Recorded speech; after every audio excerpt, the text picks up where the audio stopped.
Hello friends, आज जिस पौधे की जानकारी आपको मैं देने जा रही हूँ वो है सजावटी संतरा। उसमें क्या क्या काम कर रहे हैं ये सारी जानकारी आपको दी जा रही है मॉडर्न गार्डनिंग एंड फार्मिंग के सौजन्य से। तो सबसे पहले आप मेरे चैनल को जल्दी से सब्सक्राइब कर लीजिए और बेल आइकन बटन जरूर दबा दीजिए ताकि आपको नए नए नोटिफिकेशंस मिलते रहें। फ्रेंड्स, ये जो आप देख रहे हैं ये है एक ऑर्नामेंटल ऑरेंज, खट्टा मीठा होता है। आप देख सकते हैं कि ये मैच्योर फ्रूट हैं इसके, और ये जब पक के तैयार हो जाता है तो इसको आप फ्रेगरेंट के तौर पर भी और सलाद के रूप में भी कई तरीके से यूज़ करते हैं। इसमें बहुत सारा बीटा कैरोटीन होता है, विटामिन सी होता है जो कि पावरफुल एंटीऑक्सीडेंट होता है और हमारी सेल के लिए एक रक्षा कवच के रूप में काम करता है। इसके अंदर जो विटामिन सी पाया जाता है वो हमारी स्किन की केयर भी करता है, यानी कि सर्दियों में अगर आप इसका यूज़ करते हो तो हमारी स्किन कैसी रहेगी, मुलायम। इसके साथ साथ ये मैंडारिन ऑरेंज जो है उसी के सेगमेंट का ही है। इसके फ्रूट्स और दोनों तरीके से सलाद में भी यूज होता है, बेवरेजेस में यूज होता है। इसका जो पौधा होता है वो 2 से 3 मीटर तक की ऊंचाई का होता है और बुश टाइप का होता है। अगर आप ज़मीन पर लगाते हैं तो थोड़ा बढ़ता है, लेकिन गमले में लगाते हैं तो छोटा ही रहता है। लगभग 2 फीट का 3 फीट का आप मेंटेन कर सकते हैं। फ्रूट्स इसके जूसी होते हैं और इसकी जो फ्लावरिंग होती है वो फरवरी मार्च से शुरू होकर अप्रैल तक इसमें लगातार फ्लावरिंग होती रहती है और साथ ही साथ फ्रूट सेटिंग भी होती रहती है। काफ़ी फ्रेग्रेंट इसमें होती है, सुगंधित होता है, जहाँ लगाइएगा वहाँ पर खुशबू बिखेर देता है। तो फ्रेंड्स, जानेंगे इसकी हम देखभाल कैसे करें, इस ऑर्नामेंटल ऑरेंज की पॉट में कैसे इसको लगा के इसका ग्रो करें। आप देखिए कि यहाँ पे जो मैंने ये जो ऑरेंज लगा रखा है, यानी कि एक तरीके से नारंगी है, सजावटी संतरा, तो ये इसमें काफ़ी अच्छे देखिए फूल आ चुके हैं और फ्रूट्स भी लगे हुए हैं। फ्रेंड्स, इसमें मैंने रीपॉटिंग भी की थी जिसको कि मैं आपको दिखाऊंगी कि कैसे इसका रिपोर्टिंग किया गया था। इसका लिंक आपको नीचे दिया गया है। इसके साथ साथ देखिए कुछ फ्रूट्स मैंने यूज भी किए, कुछ छोड़े हुए हैं और नए नए फ्रूट्स और नए नए फूल इसमें आना शुरू हो गए हैं। अब छोटा सा पौधा है, एकदम छोटा सा पौधा, 1.5 ही फीट इसकी लगभग हाइट है और ये काफ़ी खूबसूरती से आगे की तरफ बढ़ रहा है। ये जो पौधा आप देख रहे हैं ये टेंजरीन और कैमक्वाट का क्रॉस है, यानी कि दोनों ही लेमन प्रजातियां हैं जिनका कि क्रॉस है। और क्रॉसिंग के बाद जो ये पौधा तैयार होता है इसी को हम ऑर्नामेंटल ऑरेंज कहते हैं। तो सबसे पहले क्या करना है ये हम जानेंगे। ये जो हमारा गमला आप देख रहे हैं, अभी देखिए कि ये जो गमला हमारा दिसंबर जनवरी में इसकी हालत इस तरीके से थी। तो इसकी पत्तियां जो हैं वो जनवरी और फरवरी में नीचे गिर जाती है, पीली पड़कर पूरी तरीके से पत्तियां झड़ जाती हैं। तो बिल्कुल भी घबराने की ज़रूरत नहीं है फ्रेंड्स, ये इसका पतझड़ का टाइम होता है। थोड़ा सा आप मेंटेन करके रखें। देखिए मैंने नीचे जो सॉइल है उसमें हल्की हल्की मॉइस्चर है, यानी कि इसी तरीके की नमी हमेशा इस पौधे में चाहिए। ना तो पूरी तरीके से सूखना चाहिए, ना ही पूरी तरीके से इसको आपको भिगाना है, यानी कि नीचे वाटर लॉगिंग नहीं करनी है। फिर इसको खुरपी की सहायता से हमें क्या करना है, जनवरी के महीने में, यानी कि अभी जो महीना चल रहा है इसमें आप हल्के हल्के धीरे से खुरपी चला चला के इसकी निकाई खुदाई कर देंगे। मिट्टी जब हल्की भुरभुरी हो जाएगी तभी इस पौधे में आपको इसकी बहुत कंपोस्टिंग करनी है, यानी कि क्योंकि फूल और जिसमें नए नए फूल आने हैं, पत्ते आने हैं, तो पौधे को बहुत एनर्जी की जरूरत पड़ेगी।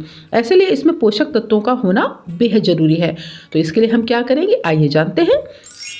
नंबर 2 पे हमें क्या करना है, कंपोस्टिंग करनी है। देखिए मेरे पास ये सड़ा गोबर की खाद है जो आराम से आपको इजीली अवेलेबल हो जाता है। चाहे आप वर्मी कंपोस्ट भी यूज कर सकते हैं, यानी वेल प्रिपेयर्ड, जो मैंने यहाँ पर तो काउडंग यूज किया, गोबर की खाद की यूज कर रही हूँ मैं। इसको हम गमले यानी कि पॉट में 2 मुट्ठी भरकर डाल देंगे और फिर खुरपी के माध्यम से हल्के हाथों से धीरे धीरे मिट्टी में अच्छी तरीके से इसको मिला देंगे। ये जो आपका ऑर्नामेंटल ऑरेंज होता है इसकी पत्तियां ओवल शेप में होती हैं और ग्लॉसी होती हैं और ग्रीन कलर की होती हैं, ये इसकी पहचान होती है। और जिसके फूल जो होते हैं वो काफ़ी फ्रेग्रेंट उसमें रहती है और साथ में साथ वो सफ़ेद रंग के होते हैं। अभी आप देखिए पौधे की हालत कितनी ख़राब है, डरने की ज़रूरत नहीं है। देखिए ठीक 1 महीने बाद इसकी हालत कितनी अच्छी हो गई है। कुछ नए नए पत्ते भी आ गए हैं और कुछ पत्ते नए आ रहे हैं, नए नए इसमें फूल भी आ रहे हैं। बड़े सुगंधित फूल होते हैं, यहाँ तक कि इसका जो फल होता है वो भी काफ़ी सुगंधित होता है। अगर आप इसको स्मेल करेंगे तो बड़ी सी खट्टी मीठी सी स्मेल होती है जो बड़ी अच्छी लगती है। तो ऑर्नामेंटल के साथ साथ आप इसको खाने के यूज में भी रख सकते हैं। आप देखिए एक एक टहनी में फ्रेंड्स फूल ही फूल लग गए हैं, लेकिन हमें इन फूलों का ख्याल रखना भी बेहद ज़रूरी है क्योंकि कई बार फूल लगने पर झड़ भी जाते हैं। तो अब क्या करना है, ठीक 1 महीने के बाद जब इसमें फूल आ जाते हैं तब इसका अगेन हम इसकी कंपोस्टिंग करेंगे, यानी कि एक बार फिर से हम वर्मी कंपोस्ट डालेंगे और साथ साथ इसमें थोड़ा सा हमें दे देना है सरसों की खल्ली। इसका हमें चूरा बनाकर अच्छी तरीके से तोड़कर लगभग 200 ग्राम सरसों की खल्ली को दे देना है। इससे फूल और फल ज़्यादा आते हैं। और इस तरीके से हमें दोबारा इसकी रिकम्पोस्टिंग करेंगे ताकि जो भी फूल हमारे आए हुए हैं वो टिक जाएं। नहीं तो क्या होता है, कई बार फूल हमारे ड्रॉप हो जाते हैं और जितनी मेहनत की होती है सब बेकार हो जाती है। जो आपका ये जो पौधा होता है ये नींबू कटवर्गीय उसमें कैटेगरी में आता है। तो इसमें हमें पानी का विशेष ध्यान देना है, क्योंकि अगर पानी सही से नहीं दिया गया तो ये फूल झड़ जाते हैं। कई बार कम पानी दीजिएगा तो भी फ्लावर ड्रॉप झड़ जाते हैं और ज़्यादा दीजिएगा तो भी फ्लावर ड्रॉप हो जाता है। कई बार हार्मोनल इम्बैलेंस से भी ये स्थिति आ जाती है। तो इस परिस्थिति में हमको ध्यान रखना है कि हमारा जो पौधा है ये ठीक ठाक तरीके से ग्रो करे। तो कंपोस्टिंग करनी, साथ ही साथ इसका जो क्लाइमेट फ्रेंड्स चाहिए रहता है वो लोग टेम्परेचर कितना चाहिए होता है ये जानेंगे।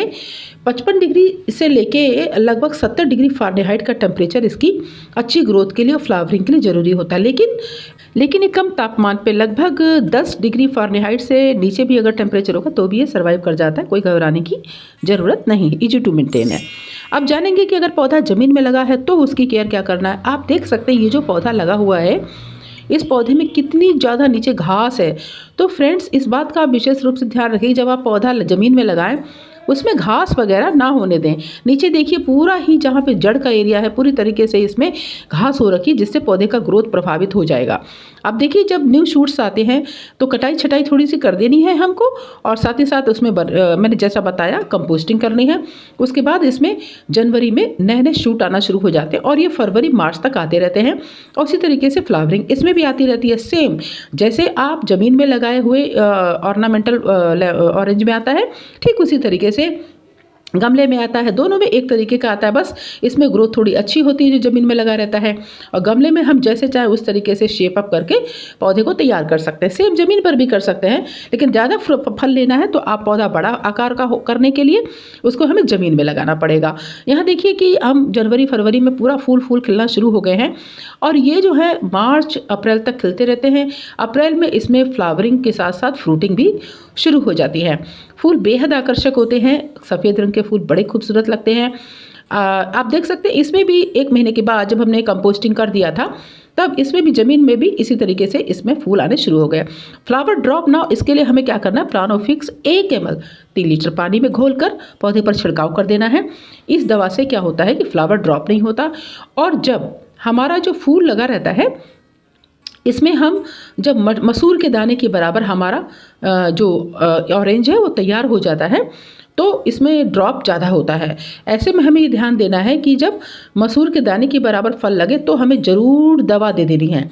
इस दवाई से क्या होता है कि जो आपका फ्रूट होगा वो नीचे ड्रॉप नहीं होगा और ज़्यादा से ज़्यादा फल टिके रहेंगे। क्योंकि करता क्या है, जहाँ से टहनी होती है और फल फ्रूट हमारा जुड़ा रहता है टहनी से, वहाँ पर एक लेयर को ये बनाकर चिपका देता है, जिससे कि पौधा का जो फल होता है वो अच्छे से ग्रोथ करता है। चिपके रहने की वजह से वो गिरता नहीं है, तो हमारे स्टेम को स्ट्रॉन्ग करता है, जोड़ाव को। तो फ्रेंड्स देखिए गमले में लगे हुए पौधे को थोड़ा सा अगर हमने ध्यान दिया तो कितना ही अच्छा हो गया। और ये देखिए मई जून में ये फ्रूट्स हमारे पककर तैयार हो जाते हैं। फ्रूट्स जूसी होते हैं, खाने में बेहद स्वादिष्ट होते हैं। इसके अच्छी ग्रोथ के लिए कम से कम इसमें 7 घंटे की फुल सनलाइट चाहिए। बिल्कुल सिमिलर होता है ये ऑरेंज की तरह। आप उस छील के देखेंगे तो बिल्कुल पंखुड़ियाँ अलग हो जाती हैं, और जब पक जाता है तो खाने में काफ़ी स्वादिष्ट लगता है। और न्यूट्रिशन का जब भंडार तो ही, जैसा कि मैंने आपको बताया। तो फ्रेंड्स बने रहिए मेरे साथ, इसी तरह की नई नई जानकारियों के साथ मैं आपके पास आते रहेंगी। Thank you so much, bye bye.